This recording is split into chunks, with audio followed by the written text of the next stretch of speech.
Podem abrir a Bíblia em Gálatas, no capítulo 6, para lermos os versículos de 11 até ao 18, até ao fim do capítulo, no fim do livro desta carta. Gálatas 6, de 11 até 18.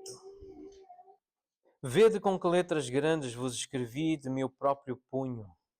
Todos os que querem ostentar-se na carne, esses vos constrangem a vos circuncidardes, somente para não serem perseguidos por causa da cruz de Cristo. Pois nem mesmo aqueles que se deixam circuncidar guardam a lei, antes querem que vos circuncideis, para se gloriarem na vossa carne. Mas longe esteja de mim gloriar-me, senão na cruz de nosso Senhor Jesus Cristo, pela qual o mundo está crucificado para mim e eu para o mundo. Pois nem a circuncisão é coisa alguma, nem a incircuncisão, mas o ser nova criatura. E a todos quantos andarem de conformidade com esta regra, paz e misericórdia sejam sobre eles e sobre o Israel de Deus. Quanto ao mais, ninguém me moleste, porque eu trago no corpo as marcas de Jesus. A graça de nosso Senhor Jesus Cristo seja, irmãos, com o vosso espírito. Amém. Podem sentar. Enquanto olhamos para este texto, se quiserem, se podem tirar anotações para ficar mais fácil de recordar aquilo que estamos a ler, aquilo que vamos procurar guardar no coração, na mente. Ajuda, é um bom exercício escrever, até para depois podermos partilhar na nossa reunião semanal aquilo que estamos a ver no texto, que começa com esta expressão: vede com que letras grandes vos escrevi do meu próprio punho.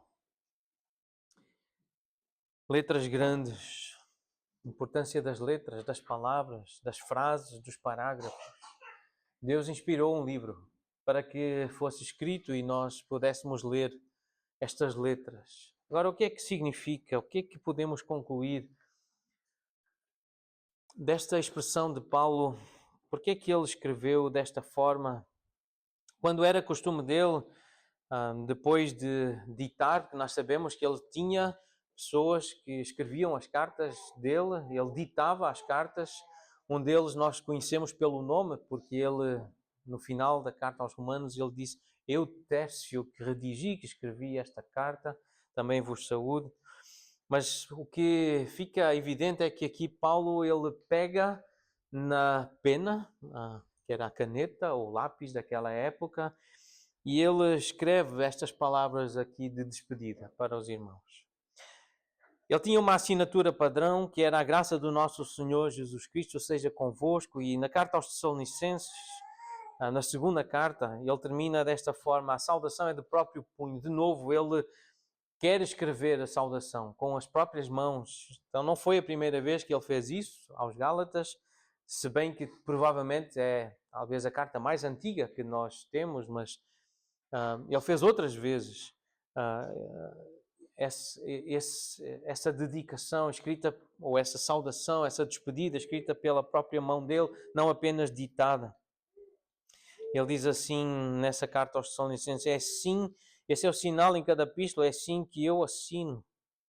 E ele diz de novo: a graça do Senhor seja com todos vós.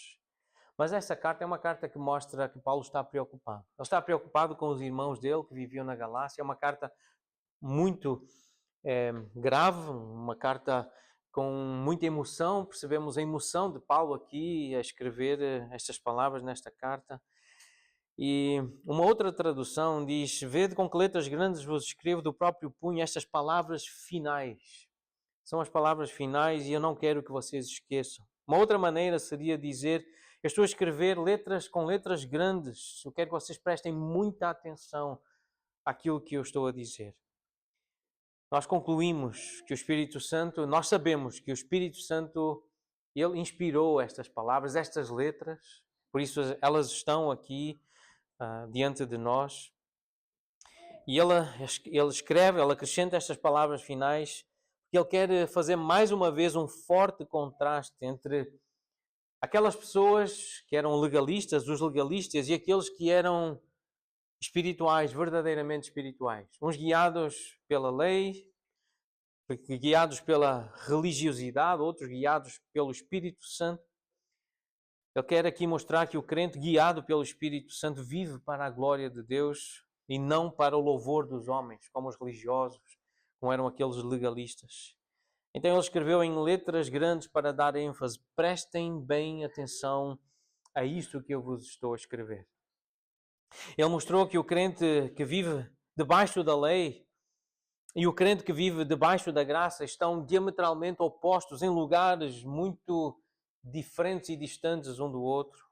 Não é apenas uma questão de doutrina diferente, mas é uma questão de vida, é um modo de vida diferente. Eles tinham que escolher entre a escravidão ou a liberdade, entre a carne ou o espírito, entre viver para si mesmo ou viver para os outros, vivendo realmente assim para Deus. Então as letras grandes não se referem necessariamente ao facto de Paulo ter tido um problema na visão. Muitos estudiosos acham realmente que estas letras grandes estão relacionadas com o facto de Paulo ter problemas nas vistas, não é? Na visão, nos olhos. Algumas pessoas sugerem que ele escreve com letras grandes e tinha dificuldade para escrever no tamanho normal por causa das mãos dele estarem já muito desgastadas com o trabalho que ele fazia, com as tendas, de trabalhar as peles, a cozer, aquele material pesado e duro. Então, mãos deformadas pelo trabalho árduo, duro. Ele disse que as mãos dele serviram para o sustento.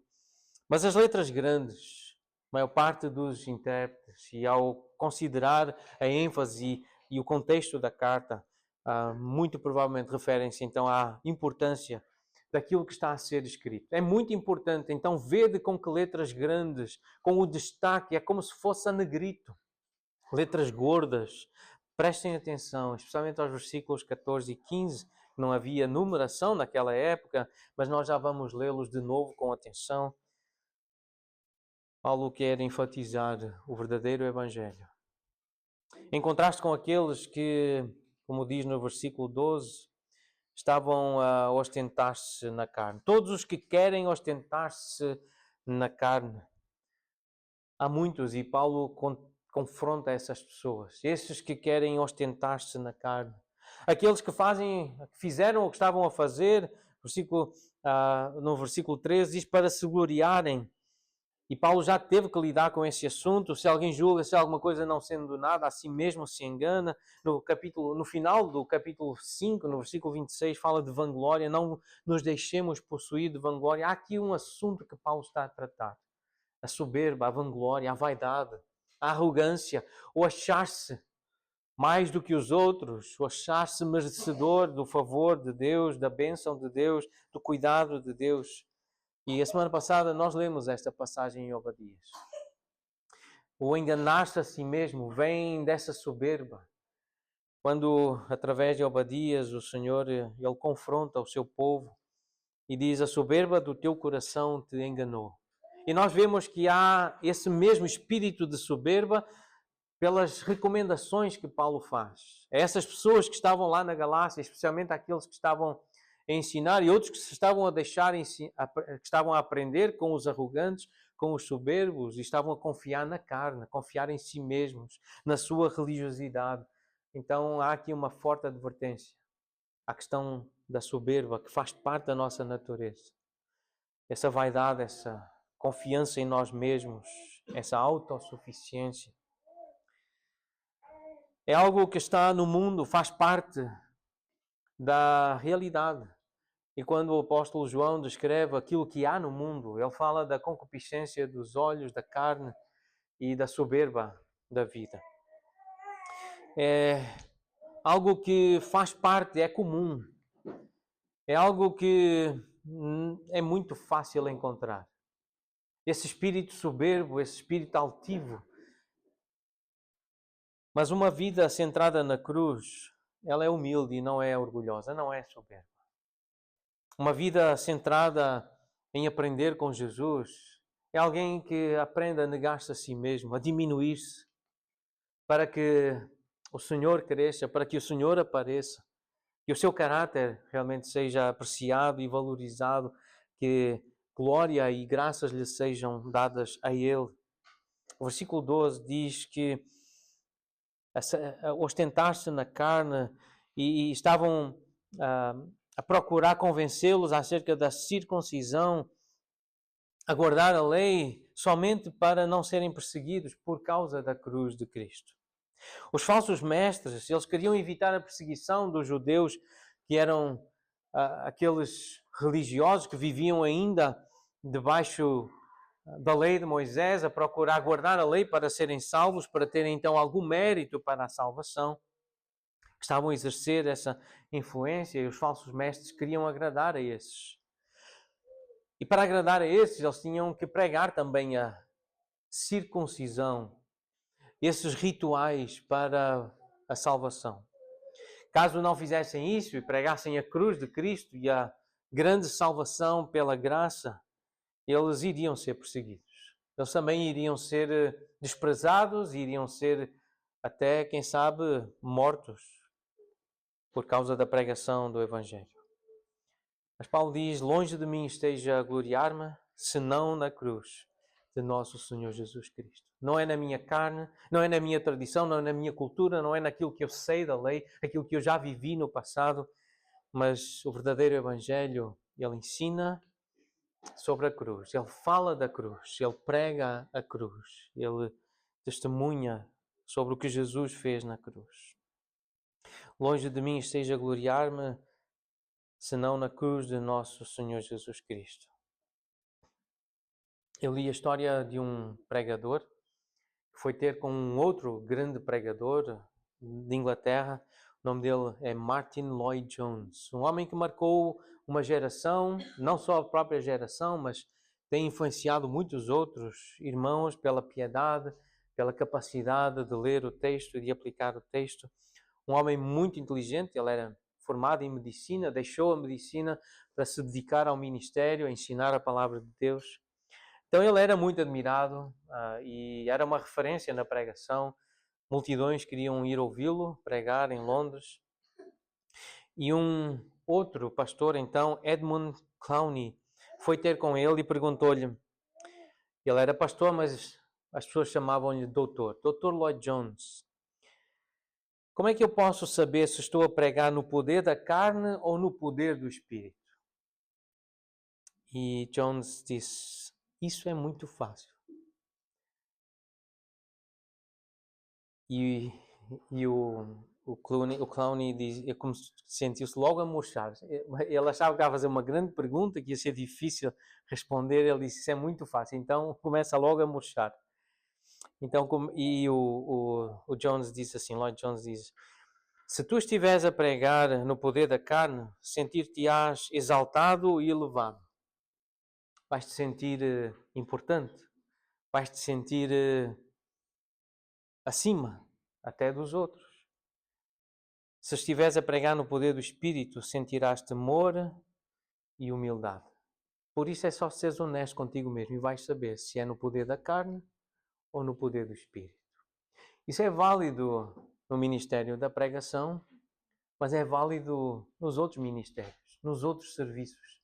Fazemos o que fazemos para nos sentirmos mais importantes, melhores do que os outros, para aparecer e receber elogios, ou para não sermos perseguidos porque nos identificamos com Jesus.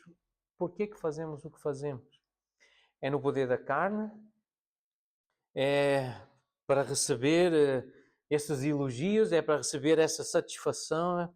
É para fugirmos de algum tipo de sofrimento? Então é só sermos honestos connosco mesmo e saberemos se estamos a agir no Espírito, na força do Espírito ou na carne. O facto de nos gloriarmos na cruz implica que nós depositamos a nossa confiança em Cristo, na sua obra, naquilo que Ele fez para nos salvar. Nós não estamos a confiar nos nossos atos religiosos. Os que se gloriam na cruz depositam toda a sua confiança no que Cristo fez. David Platt, um missionário e agora também professor e pastor, mas ele, num livro que comenta Gálatas, e é uma série de comentários cujo título é Exaltando Jesus. Ele diz neste contexto, os que se gloriam na cruz acreditam que Jesus viveu a vida que nós não poderíamos viver e morreu a morte que nós deveríamos ter morrido.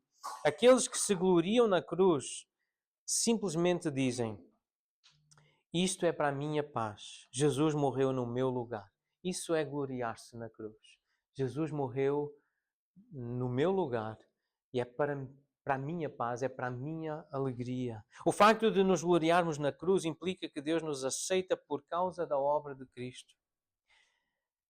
É possível então dizer: por causa da cruz a ira de Deus não será derramada sobre mim. Por causa da cruz eu estou unido a Cristo. Por causa da cruz eu estou morto para este mundo e para todas as suas reivindicações sobre a minha vida. Por causa da cruz eu me tornei uma nova criatura. Portanto, gloriemo-nos na cruz. Deleitemo-nos nesta mensagem. Regozijemo-nos nela. Porque na cruz, pela cruz, o mundo está crucificado para mim, disse Paulo, e para o crente, aquele que entende a mensagem da cruz. Ora, o que é que isto significa na prática? O mundo crucificado para mim. Tudo o que há no mundo que é contrário, é inimizado contra Deus. Ajuda-nos a perceber se o mundo está crucificado para nós, da forma como nós respondemos a esta pergunta. Há alguma coisa do mundo que tu tens lutado dentro de ti? Consegues afirmar que não há nada no mundo que tu tens de ter? Esta expressão de ter. Se eu não tiver isso, eu sou o infeliz, sou o mais infeliz de todos os homens, de todas as mulheres. Isso mostra o apego que nós temos ao mundo e se realmente nós, quando perdemos alguma coisa do mundo ou alguém do mundo, nós sentimos esse desespero, é porque nós ainda não nos gloriamos na cruz. Porque quando nós entendemos a mensagem da cruz, quando nós temos o nosso prazer espiritual, a nossa esperança, a nossa expectativa, a nossa confiança está em Cristo, no que Ele fez. O mundo passa e as coisas do mundo passam. Embora sejam coisas boas, muitas delas que Deus criou para a glória dele e para nosso prazer, nossa satisfação, são coisas, portanto, que nos fazem bem. Mas se as perdemos, se nós não as conseguirmos manter ou se nunca as tivermos, nós não vamos ficar desesperados, porque são do mundo, são passageiras. Então esta pergunta ajuda-nos a perceber se o mundo está ou não crucificado para nós. É uma pergunta que todos nós precisamos fazer. Estás a aproveitar das coisas boas da vida ou a fazer delas coisas divinas que produzem ansiedade ou descontentamento? Esta é outra forma de perguntar. A forma como nós lidamos com as coisas do mundo, com os relacionamentos, com as bênçãos materiais, com as coisas realmente boas. Estamos a fazer delas coisas úteis, que nós vamos usar, são coisas que nós podemos desfrutar, ou estamos a torná-las ídolos, coisas divinas, que acabam por nos controlar e por isso provocam ansiedade. A ansiedade vem desse desequilíbrio e desse mau uso das coisas do mundo, seja a saúde, seja o descanso, seja o prazer, o entretenimento, sejam os relacionamentos, o descontentamento, a tristeza profunda, a depressão. Quando há esse desequilíbrio nos afetos que nós temos, especialmente com Deus, com as pessoas de Deus, com Cristo, com a mensagem de Cristo, com a cruz, nós começamos a valorizar as coisas da terra, as coisas do mundo, mais do que o próprio Deus. E aí vem esse desequilíbrio nos nossos sentimentos. Então tu estás a aproveitar as coisas que Deus criou, que Ele te deu, que Ele te confiou, ou estás a fazer dessas coisas deuses, ídolos no teu coração e que não podes perder, ou então que tens que ter, tens que preservar.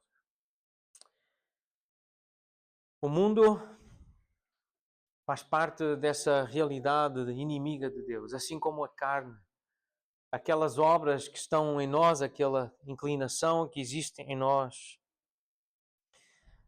Aqui nós vemos que estas coisas devem ser crucificadas.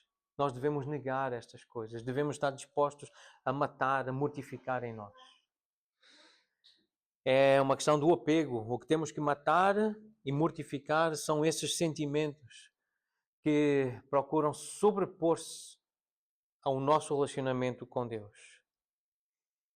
Então os versículos 14 e 15, eles são um resumo desta carta, de toda esta carta. Longe esteja de mim gloriar-me, senão na cruz do nosso Senhor Jesus Cristo, pela qual o mundo está crucificado para mim e eu para o mundo. Pois nem a circuncisão é coisa alguma, nem a incircuncisão, mas o ser nova criatura. E é isto que Paulo tem estado a defender em toda esta carta. É isto também que ele tem defendido nas outras cartas, o verdadeiro Evangelho, que quando crido gera vida. E ser nova criatura é acreditar na mensagem da cruz.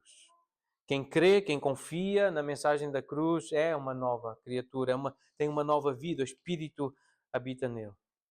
Então essas coisas externas, a aparência, a religiosidade, na verdade, à luz do Evangelho, isso não é nada. Para Deus não conta nada. Um Deus que é santo, um Deus que conhece o nosso coração, os nossos pensamentos, os nossos sentimentos. Então, essa religiosidade, a nossa forma de nos vestirmos, ainda que muito cuidadosa e piedosa, muito devota que possa parecer, para Deus não tem valor se não for acompanhada essa aparência de um coração dedicado a Ele.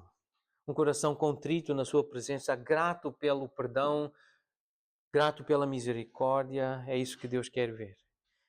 Esse desapego pelo mundo, pelas coisas do mundo, e esse apego ao Espírito e às coisas celestiais. Buscar o reino do Senhor em primeiro lugar.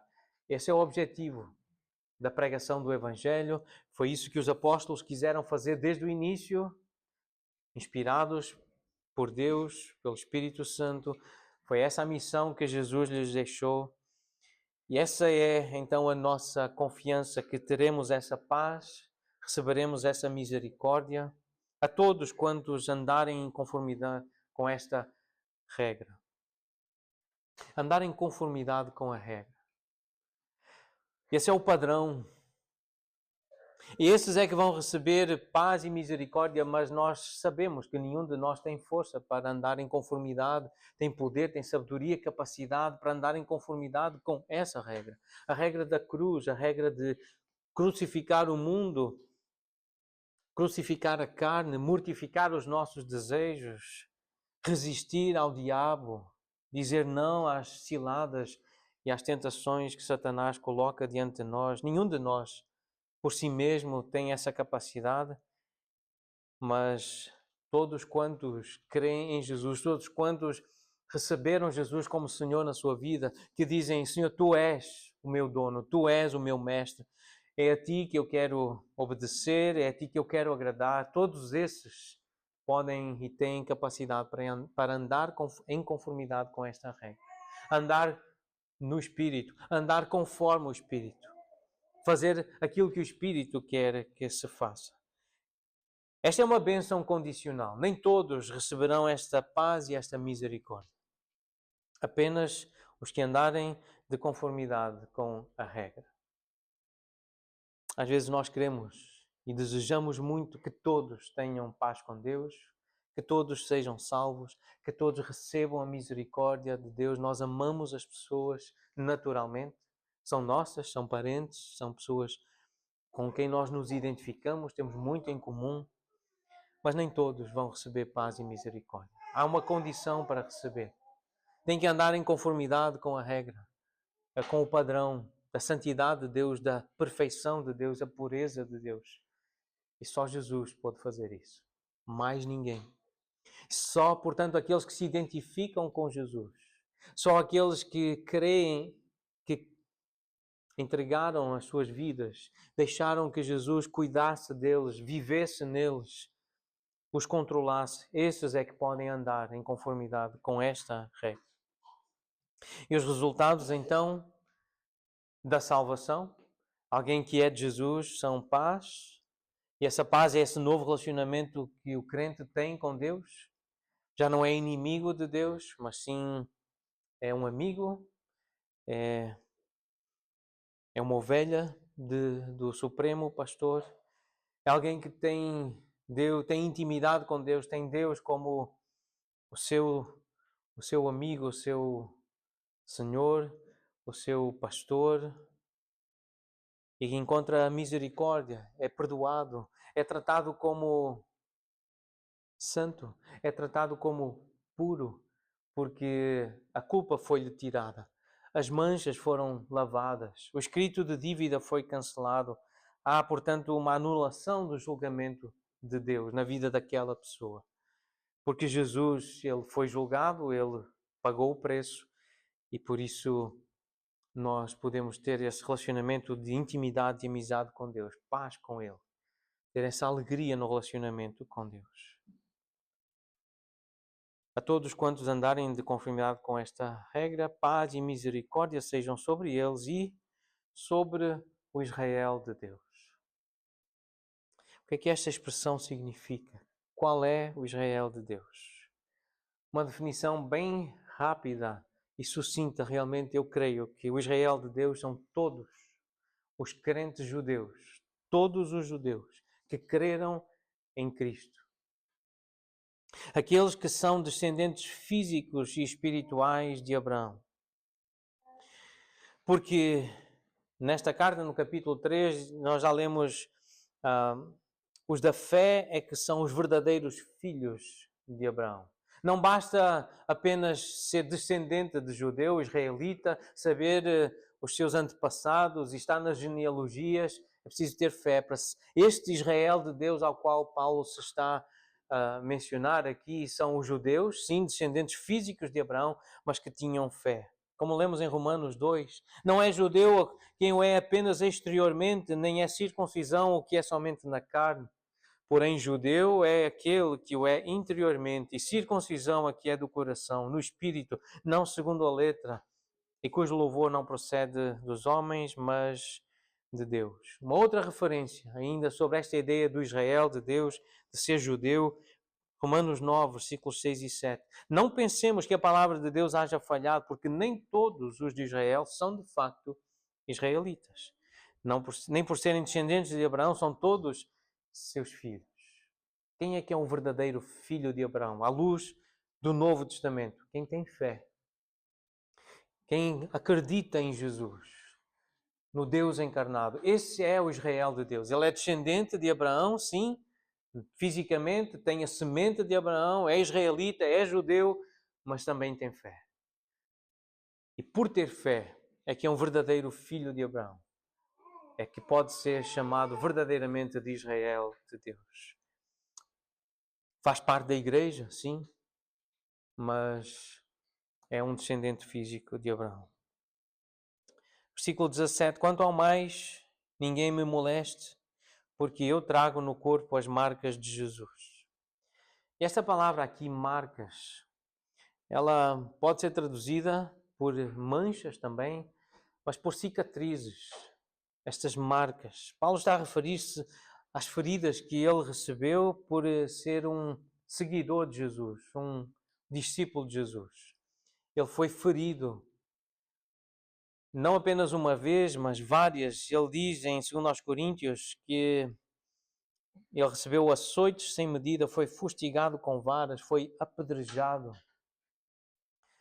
Ele sofreu feridas no corpo porque pregava Cristo. E pregava apenas Cristo. Ele não pregava a circuncisão.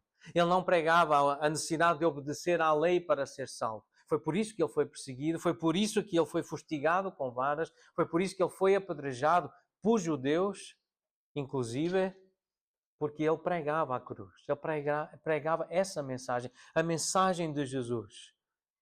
Ele não se imiscuiu, ele não se privou, ele não se defendeu fisicamente de sofrer, não se privou de pregar esta mensagem que iria trazer muito sofrimento, e esse sofrimento deixou marcas no corpo.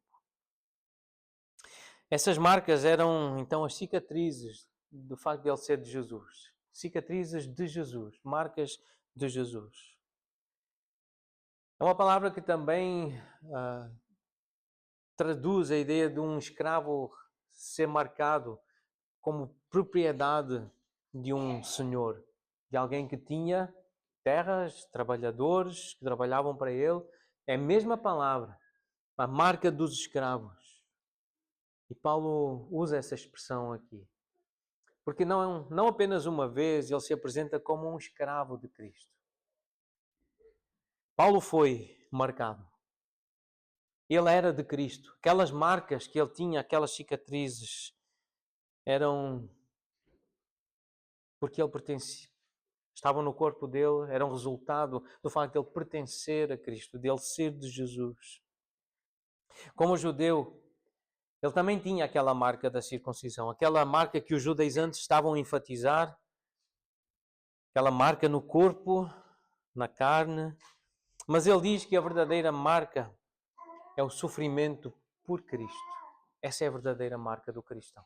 Aquele que está disposto a sofrer por causa de Jesus, a negar-se a si mesmo, a tomar a cruz, a crucificar o mundo para poder viver para Jesus. Os outros queriam gabar-se do ritual da circuncisão porque tinham essa marca, queriam gloriar-se nessa marca e por convencer outros, gentios, a fazerem essa marca no corpo. Mas Paulo era aquele tipo de pessoa que podia dizer: deixem-me mostrar-vos uma marca da minha devoção a Jesus, do meu amor a Jesus. Olhem para as minhas costas, vejam o quanto eu sofri por ser um pregador do Evangelho, por ser uma testemunha do Cristo vivo, porque eu prego a Cristo. Ressuscitado, eu prego o Cristo vivo, aquele que foi crucificado, mas que está vivo. Essa era a marca que Paulo queria mostrar, ele queria ostentar, gloriar-se pelo facto de ser de Jesus e de ter marcas, de negar a si mesmo e de tomar a cruz. Está disposto a morrer. Ele diz, porque chorais, ele disse aos irmãos que estavam a dissuadi-lo de ir para Jerusalém, porque um profeta disse que ele iria ser amarrado. Ágabo disse, este homem vai ser preso, ele vai ser amarrado, ele vai ser maltratado. Então os irmãos estavam a tentar dissuadi-lo, convencê-lo a não ir. E ele disse, por que fazeis isso? Chorando e tentando convencer-me, eu estou pronto a ir. Não somente a sofrer por Jesus, mas a morrer por Ele, se for preciso. Eu estou disposto a negar a mim mesmo, a tomar a minha cruz, a ficar com marcas de ser de Jesus. Então ele termina a carta dizendo: a graça do nosso Senhor Jesus Cristo seja, irmãos, com o vosso espírito. E antes de dizer amém, vamos entender o que isto significa. Porque a nossa tendência é dizer que a graça do Senhor, o seu favor, a sua bondade, seja com a nossa carne. E desde criança. O que nós queremos é comer comida, ou beber leitinho, comer aquilo que nos agrada. Nós queremos é satisfazer a carne. Queremos que Deus nos dê a graça de ter a nossa carne satisfeita. E os bebés gritam e choram e querem comer, e tem que ser na hora que eles querem, senão não param de berrar e de chorar, porque eles querem comer. Crescem um pouquinho, depois querem brincar. E se não os deixam brincar, que é o que a carne gosta e o que a carne quer, eles ficam irritados muitas vezes. Ficam entediados, ficam chateados com os pais ou com as autoridades. Depois começam a gostar de dormir. Desde bebés, que todos nós gostamos de dormir, desde a nossa infância. Mas chega uma fase da vida, ali na adolescência, que há um prazer em dormir.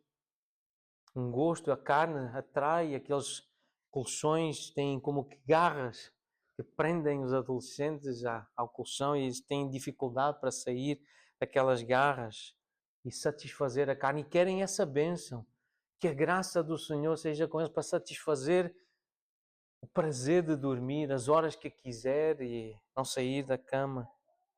Vai-se crescendo e A carne vai nos incentivando a agradar pessoas, a ter reconhecimento, os cursos concluídos, o bom emprego. Depois vem o casamento. A carne vai nos pressionando para pedirmos e rogarmos a Deus a graça, a bênção de casar e depois de ter filhos, para depois enriquecer, ter muito dinheiro e para podermos controlar outros e exercer influência sobre outros. Quando se tem muito dinheiro, tem-se filhos, depois quer-se passear e satisfazer-se com passeios pelo mundo ou ver os programas que gosta, a hora que quer, sem limitações, até poder reformar-se. Então, ao longo da vida, estas coisas, estes prazeres, estas inclinações da carne, e nós queremos a bênção de Deus para ter tudo isto, para poder comer, brincar, dormir, agradar pessoas, casar, ter filhos, enriquecer, controlar, satisfazer-se e reformar-se. E esse é o sucesso humano. É assim que nós ficamos contentes, alegres, é isso que a nossa carne quer e nós queremos a graça de Deus. E muitas vezes desejamos a graça de Deus na vida das pessoas nestas áreas, para que tenham o que a carne quer, o que a carne sonha, o que a carne deseja, o que a carne precisa. Mas é a carne. Isso é satisfazer a carne. Estas coisas são coisas da carne. Mas Paulo termina esta carta, importante carta sobre o Evangelho, a dizer que a graça do nosso Senhor Jesus Cristo seja com o vosso espírito, não com a carne, com o espírito. Agora, como é que estas coisas podem ser tratadas espiritualmente? À luz do Evangelho, à luz do ensino cristão. Em vez de pensar em apenas comer, pensar em fortalecer, em ter força. Porque a Bíblia ensina que a comida é para nos fortalecer, para nos dar energia, para podermos trabalhar e servir. É uma bênção quando comemos e que as crianças aprendam desde pequenas que a comida serve principalmente para isso, para dar força, para ela crescer, para poder ser útil nas mãos de Deus. Em vez de brincar, alegrar, a alegria, desejar essa verdadeira alegria, a alegria espiritual de pertencer, de estar segura na eternidade e para a eternidade, segura em Cristo. Em vez de apenas dormir, aprender a valorizar o descanso. Agradecer porque se dorme, porque se descansa, porque se repousa, porque se renova também a vontade e o desejo e a força para servir os outros e servir a Deus.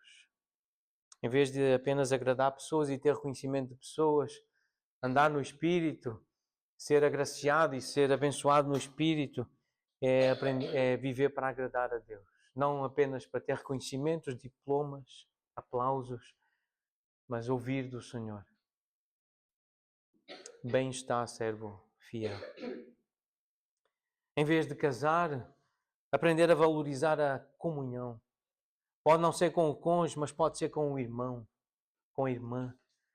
Mais do que o casamento, é a comunhão que o Senhor espera ver-nos a valorizar. Verdadeira comunhão, de ser um, de ser corpo, de ter verdadeira comunhão. Isso é andar no Espírito. Mais do que ter filhos, é fazer discípulos. É isso que nós aprendemos com o Novo Testamento. Essa é a nossa nova aliança. Mais do que nos alegrar porque temos muitos filhos, é porque fazemos muitos discípulos. Em vez de enriquecer, a Bíblia ensina-nos a sermos generosos.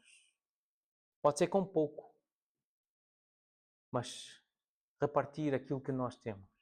Sermos generosos para com os outros. Em vez de querer controlar, que é o que a carne gosta e deseja, é aprender a servir. Em vez de liderar e de estar à frente, aprender a trabalhar para ser útil, a servir, a ser um servo, a ser também como que um escravo, cumprir ordens, a fazer o trabalho para os outros e pelos outros. Esse é um espírito cristão, isso é neotestamentário, isso faz parte da nova aliança. Em vez de satisfazer-se com as coisas que o dinheiro pode dar e comprar, os passeios, as séries, os filmes, o desporto, aprender a verdadeira alegria. A alegria do Senhor. agradar ao Senhor. Em vez de ter grande expectativa na reforma, na aposentadoria, o crente, aquele que é abençoado, que recebe a graça no Espírito, ele tem a grande expectativa na ressurreição. Então nós queremos ser agraciados e pedimos também que esta graça, a graça do nosso Senhor, seja com o nosso Espírito. Que aprendamos a valorizar as coisas do Espírito, a andar no Espírito, a usarmos as coisas da carne, do mundo, as coisas que podemos tocar, que podemos ver, mas aprender a usá-las de forma espiritual, para a glória do Senhor. Essas coisas da carne, o Senhor Jesus diz em Mateus 6, os gentios é que procuram essas coisas, comer, vestir, a preocupação com essas coisas. O vosso Pai Celeste sabe que necessitais de todas elas. Mateus 6, versículo 32. Mas são os gentios que procuram essas coisas e que procuram ouvir bênçãos para a carne. Que o Senhor te abençoe nesse curso, na compra da nova casa, mais um carro, a nova roupa. Mas são os gentios que procuram essas coisas. Os espirituais, aqueles que estão em Cristo, esses têm outros desejos. Estão a ter a sua mente renovada, transformada para desejar aquilo que é do alto, a buscar as coisas que são lá de cima. Porque a nossa grande esperança não é a reforma, a nossa grande esperança e confiança é a ressurreição. Nós não podemos ganhar o favor de Deus através do legalismo. Isto é um resumo da carta aos Gálatas. Nós não podemos merecer, ganhar, conquistar o favor de Deus através da religiosidade, do legalismo, pois o Evangelho é gratuito e graciosamente libertador. E é para aquele que crê em Jesus e na mensagem da cruz. Longe esteja de mim gloriar-me, senão na cruz do nosso Senhor Jesus Cristo. E assim seja, que longe esteja de nós nos gloriarmos nas coisas daqui, da carne, mas sim na cruz e na mensagem do nosso Senhor. Por essa mensagem, pela mensagem da cruz, o mundo está crucificado para nós, nós para o mundo. Nem a circuncisão é coisa alguma, nem a incircuncisão, mas o ser nova criatura. É por isso que amamos Jesus e a mensagem da cruz. Essa cruz tem para mim atrativos sem fim, porque nessa cruz, o meu Senhor Jesus me resgatou.